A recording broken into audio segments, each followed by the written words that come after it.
देवोठनी एकादशी कथा धर्म ग्रंथों में दी गई कथा के अनुसार एक राज्य में एकादशी के दिन प्रजा से लेकर पशु तक कोई भी अन्न नहीं ग्रहण करता था। एक दिन भगवान विष्णु ने राजा की परीक्षा लेने की सोची और सुंदरी भेष बनाकर सड़क किनारे बैठ गए। राजा की भेंट जब सुंदरी से हुई तो उन्होंने उसके यहाँ बैठने का कारण पूछा। स्त्री ने बताया कि वह बेसहारा है।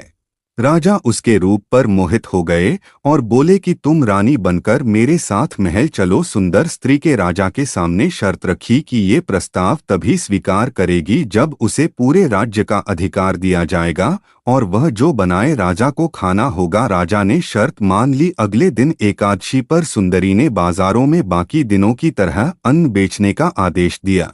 मांसाहार बनाकर राजा को खाने पर मजबूर करने लगी। राजा ने कहा कि आज एकादशी के व्रत में तो मैं सिर्फ फलाहार ग्रहण करता हूँ।